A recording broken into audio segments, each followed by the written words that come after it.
All right. So Hebrews chapter 3, 7 to 15 Bible study, Vi's Bible study. We're going to get into something that, everything she said in her study was good. Okay. But it's good because that's what it's saying. But are you understanding what God is trying to teach us or show us? And that's the key. So I asked, what is the one thing I've been talking a lot about recently? The way God is moving me, it's all about the connection, all about the connection, all about the oneness, all about, that relationship with God. Okay. If we go back, Hebrews chapter 3, verse 7, he says, therefore the Holy Spirit says, today, if you will hear his voice, do not harden your heart as in the rebellion. We have to understand what God means by hardening their heart, because you cannot be disobedient unless you were told something and then you didn't do it. Okay. And it's not so much that they didn't do it. They had the cloud of fire. And this is something you guys got to look at. Okay. You guys got to understand.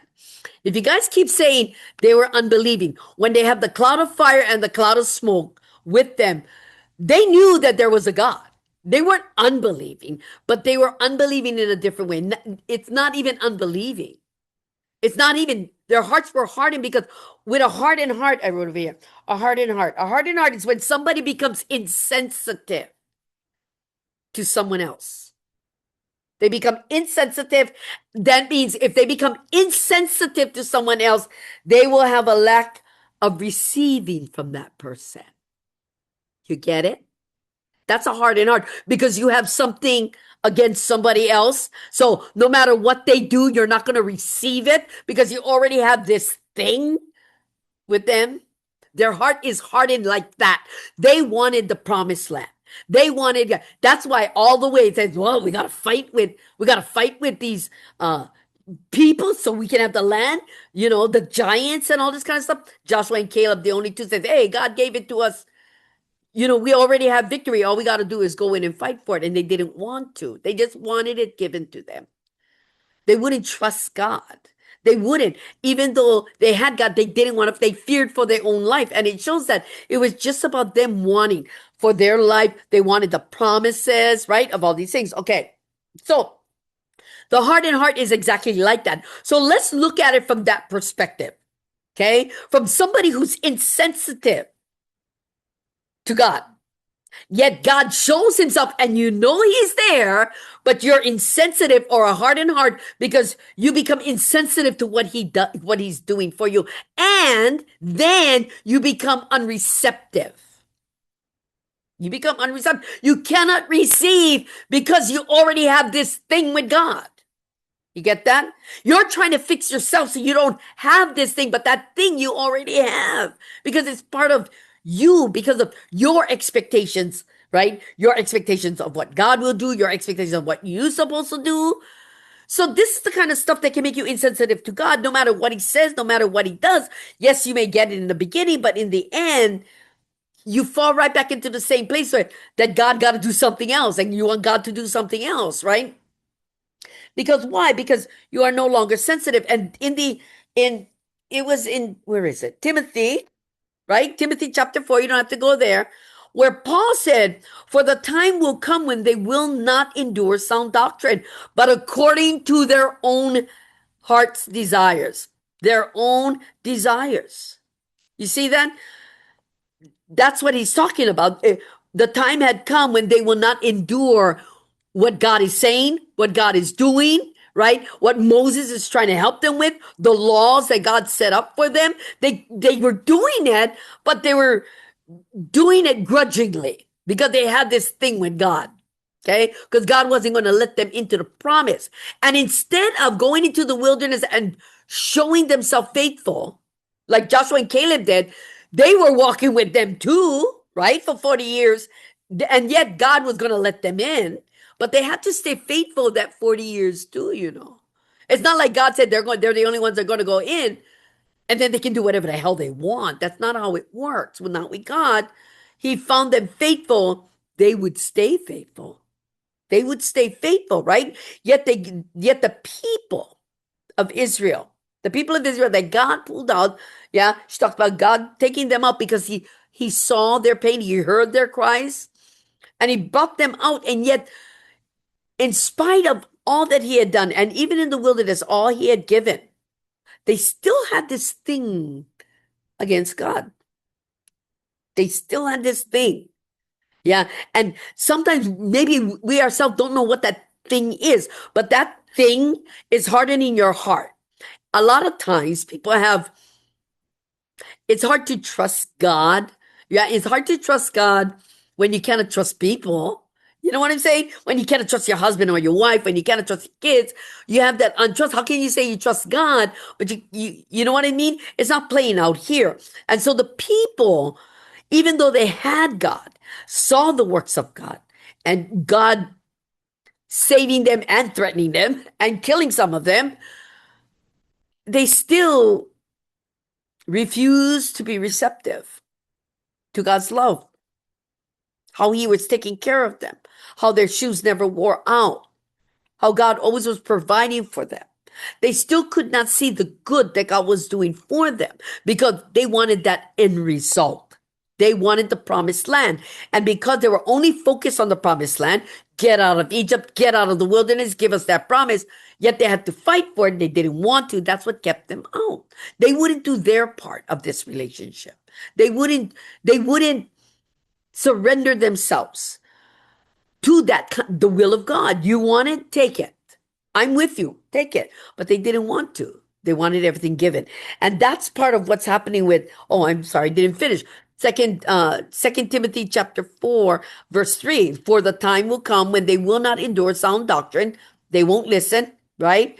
But according to their own desires, because they have itching ears. Because they have itching, they want to hear what they want to hear, all the good things, all the promises, itching ears. They will heap up for themselves teachers.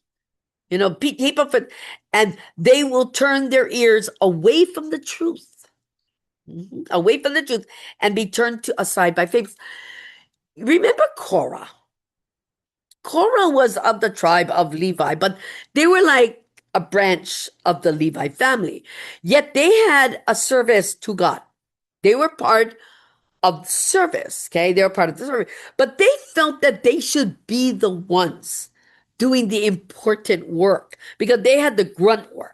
And they didn't like the grunt work. They wanted to be recognized. They wanted to be in the holy place. They wanted to be in the tabernacle. But instead, they were the ones breaking things down, packing them up, carrying them across, and then building it up when God says, pitch your tent here kind of thing, right? And so they didn't like that. They wanted to be higher up. So they started to complain. They started to complain because they could not be happy in the position that they were at, even if they were serving God. They wanted more. They just wanted more. And just like them, yeah, God used them as an example of that kind of rebellion.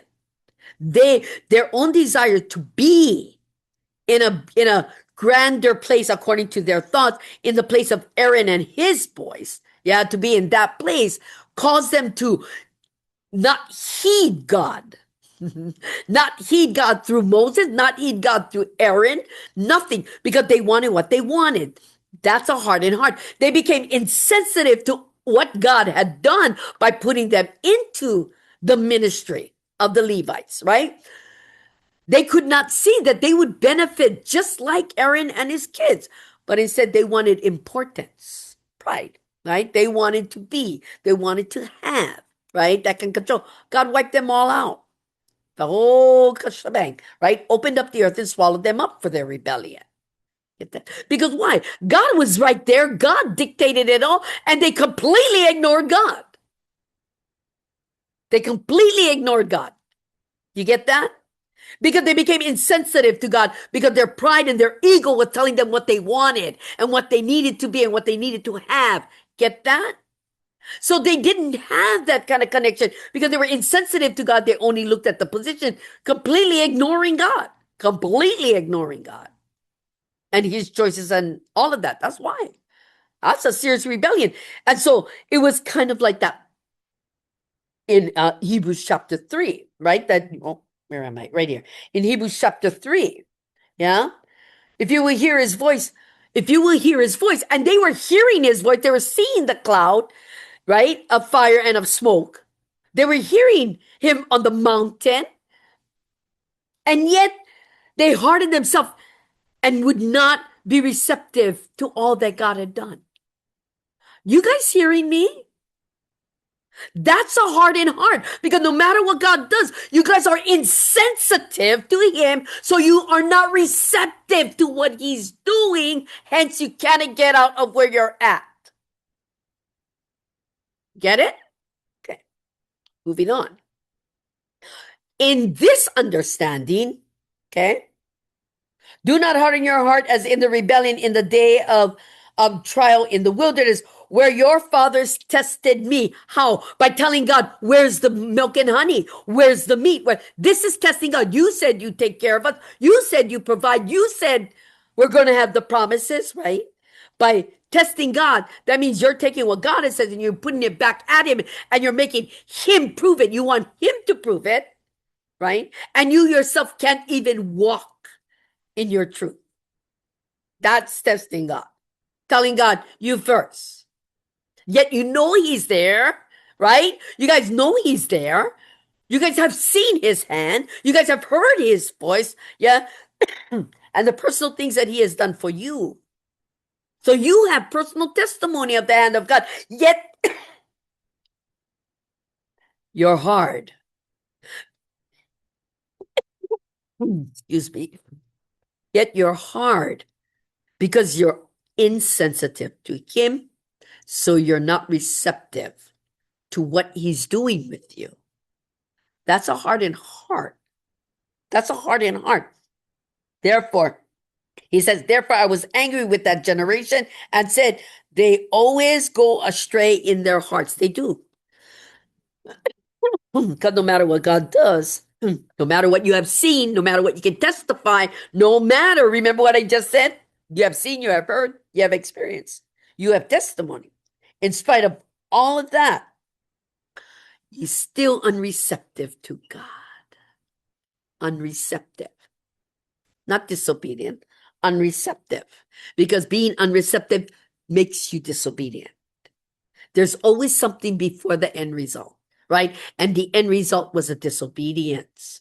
And the disobedience means they didn't do the will of God. They were doing the will of God. They were unreceptive to God. They wanted everything from God, but they refused to accept God as their God because they would not heed. They would not fall into his will. They were insensitive, and then they were unreceptive. Kind of sounds like some of you, doesn't it? You guys, people get hungry wanting to get closer to God without realize how unreceptive you are. Because you cannot see how he's trying to make you sensitive to him, but because you're already insensitive because of your pride, you're already insensitive, you're always looking at yourself, it's making you insensitive to what he's doing, then all you got is complaints. All you got is errors, right? You're insensitive, so you cannot receive what he's doing through what you're going through. You cannot learn. You know what I mean? You may have these thoughts, you may have these understandings, but you're still unreceptive to what he's saying and what he's doing. Because why? Because you're insensitive to the God you proclaim is your God. You're insensitive to him. That's a hardened heart. That's a hardened heart. And so God said, therefore I was angry with that generation. I said, they always go astray in their heart. They do. They always go after what they want, becoming insensitive to what they're doing to God, become insensitive to the pain they cause, become insensitive to the good he has done for them. They completely ignore it and then move on and go after what they want. They always go astray in their heart, and they have not known my ways. See, they're so insensitive, they can't even learn the ways of God because of that. So I swore in my wrath. And why was God, and that was one of the questions. Why was God angry? Therefore, I was angry with that generation. So I swore in my wrath. God was angry with that generation. I wrote something over here. Therefore, I was angry with that generation. Because why? Because they always turn away. They always turn aside. This is the hypocrisy inside of us. They always turn astray. So I swore in my wrath, because they're insensitive to me, I will not be sensitive to them. Right? They would not. They knew he was, and they stayed unsensitive to God. They were unawares. They made themselves their way. That's how hardened. That's what pride does. It hardens your heart and makes you insensitive to him, right? And if you're insensitive to what God is doing, you cannot receive. You cannot. You're not receptive to him. You cannot receive from him, because it starts with that kind of sensitivity of him being God in you. The funny thing that, like, in our studies, like when we talk like this, it's funny because you guys sound like you going after that kind of, that bond, that closeness with God. Yeah, that oneness you guys want. But every time you talk, it keeps going back to what you want. And you're insensitive that you left God to do that. Do you kind of understand what I'm saying? That you don't even realize your thoughts took you away from God. Your desires to have something with God took you away from God. Because this is all pride. You're not letting God teach you how to get to him, be receptive to him. No, you become insensitive to him, yet you think you're receiving all of this. Then you're corrected because it was all you. Get that? God was angry because they were insensitive.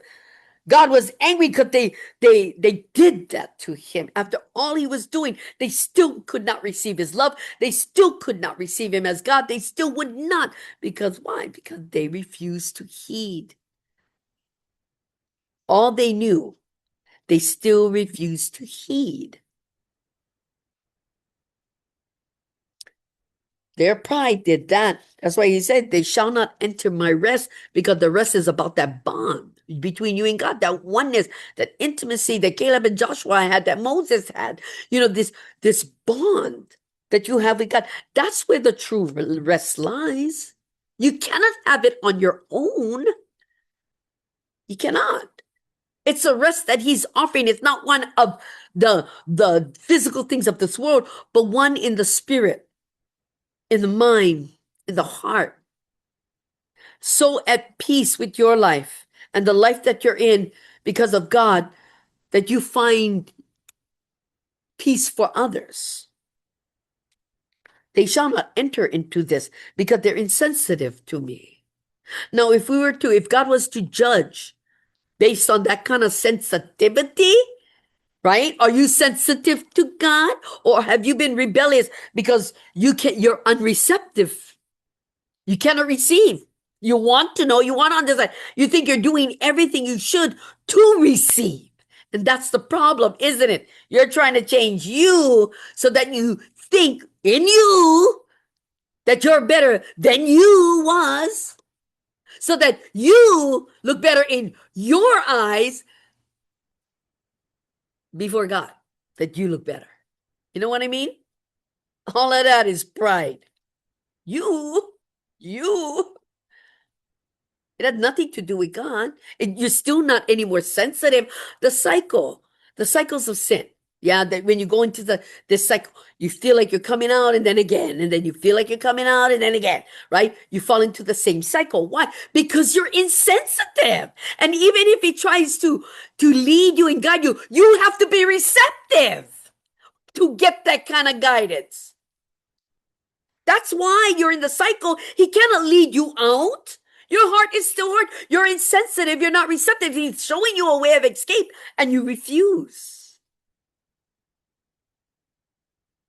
That's where 12 comes in. Beware, brethren, lest there be in any of you an evil heart, just like this evil generation who seeks a sign, right, to validate themselves, of unbelief, a rebellious heart, a hardened heart. Brings unbelief, not because you don't believe. You believe, you have seen, you have heard. Your heart doesn't want to. It's hard because it keeps trying to find a way to get past a hardened heart on your own. You're trying to believe in your unbelief. You know what I mean? You're trying to believe, but you live a life of unbelief. You say God said, God did, God is right. I'm sensitive to God, but you're unreceptive to the path He has laid before you. You don't want it. You rebuke it. You don't want to go there. You don't want to suffer. But that's the path, and you're not receptive to it. Get it? That's why you don't want peace. That's why you feel like you're not growing, because you found a place that you cannot get yourself past. You shall not pass. Not on your own. Beware, brethren, lest there be in any of you a evil heart of unbelief in departing from the living God, meaning becoming insensitive to God. It's not about, I'm turning away. No, just becoming insensitive to God is turning away. But exhort one another, encourage one another, because you know where you stand. Encourage the others to stand in what you know you have. Trust in God. You know what I mean? I cannot make you believe. You have to believe on your own. Moses tried, right? He became the voice of God. God tried through Moses and the priests, but you cannot force them to believe. He gave them laws. He gave them everything to get them on a path of righteousness, and they still wouldn't. They did the rituals, but it was like, God said, so we gotta do. You know, it's what we supposed to do. But they still never learned God for themselves. That's why you exhort one another daily, meaning show kindness, show love. You don't have to say, hey, God's gonna be good to you today. You have a little bit of kindness, a little bit of love, gratitude, compassion, empathy. People with a hardened heart, they don't have stuff like that. They're only thinking of themselves, what they want to accomplish, what they want to do. And then those kind of people start making their works. Yeah. Start getting works to prove themselves that they're getting better or they're getting faithful. But exhort one another daily. Well, it is called today. Because the day and the hour, God is in charge of that. And if you're insensitive to God, you only have right now. You only have today, because He knows what He's going to do. You have to be ready. Well, it is called today, lest any of you be hardened through the deceitfulness of sin. The deceitfulness of sin. What is that deceitfulness? Like what He said here. Oh, like what He said here. For a time will come when they will not endure sound doctrine, but according to their own desires, because they have itching ears, they will heap up for themselves teachers, and they will turn their ears away from the truth and be turned aside to fables. Like that. They're insensitive to God. They just want to hear what they want to hear. They want to gain what they want to gain. They want to know what they want to know that agrees with them. Because why? Because part of this hardening is not changing. You don't change. It's a cycle that you're in. This is the deceitfulness of sin. Pride makes you think you've gained so much, you know so much, you understand so much, but you can't live it. You can't even put it together in your own mind. You are not receptive to it. So you don't understand the path that is laid before you is testifying to that, and you still don't know. Get it? That's why the cycle of sin, the deceitfulness of sin, pride brings you to that place. You don't even know how hard your heart is. But if you look and reflect on your life, it's telling you exactly how hard you've been and for how long. For how long? How long have you been like this? They was like that for 40 years. How long have you been like this? You get it? The deceitfulness of sin. When we start telling ourselves, oh, we gain it, we learn, here. and we're insensitive to God. We're not we're not responding to what he lays before us. We don't know how to handle it. Yeah. So we go back to old patterns. What is comfortable, what we know, what we think we have. Pride takes over. I see differently. You don't see God the way you should see God. You see God according to what you have created. And you're at peace with what you have created, even though it's just an idol. For we have become partakers of Christ if we hold the beginning of our confidence steadfast to the end. From the moment he started his ministry, right? The moment he was aware of his Father, he was already walking with them. And it did not change. That was his confidence, his relationship with the Father. For we have become partakers of Christ, who had that bond, that oneness. Remember, everything was about the connection and the bond. This is bringing it right in. This is what he's talking about. Being insensitive and unresponsive to God will not bring you closer to God.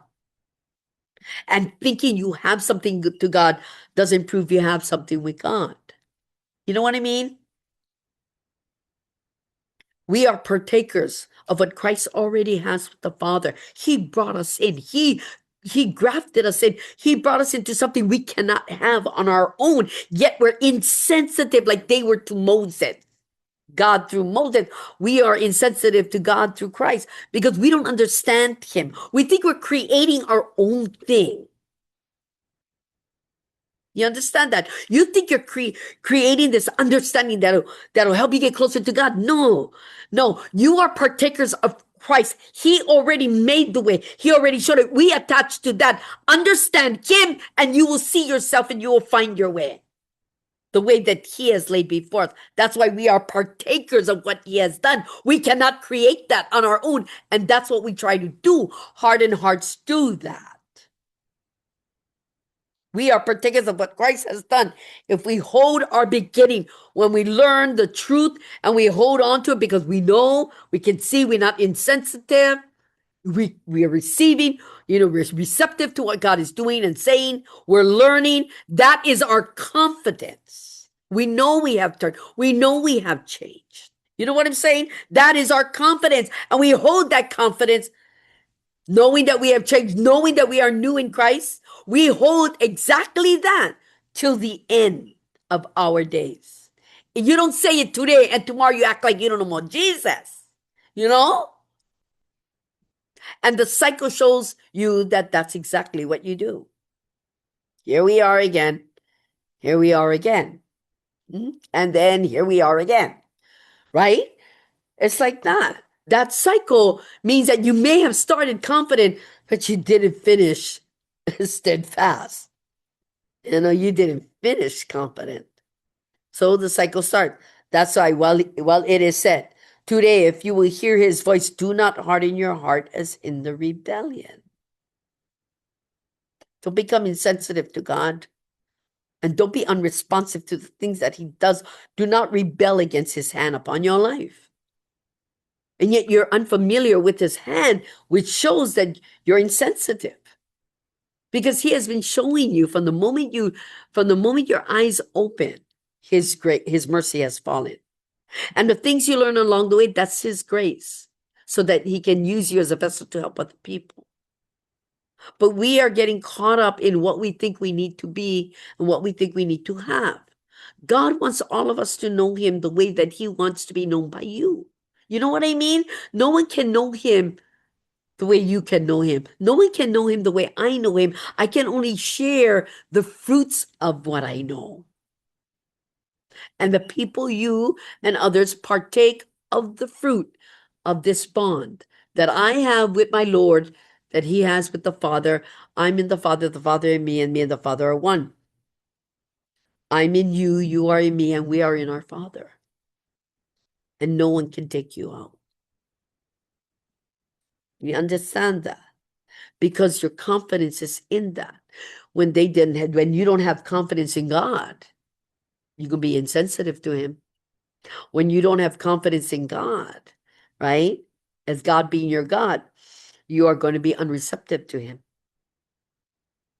You're only going to see what you want to see. You're going to hear what you want to hear, and you're going to rebel against everything else. and you don't even realize it. So Hebrews chapter 3, I mean, like we talked about on Sunday, I spoke about Sunday about everybody seeking. You're right. This is an evil generation. They seek a sign. That's what they wanted. Where's the promised land? Where's the goods? Where's the meat? They didn't get it. They got everything they wanted, but everything they wanted kept them out of the promise. You know what I mean? Kept them out of the promised land, kept them out of the promises of God. God kept his promise by taking care of them, by providing for them, right? Their shoes never wore out, their clothes never got torn. It's like that. God took care of them and they still was insensitive to him. God gave them what they wanted and they still was unresponsive to him.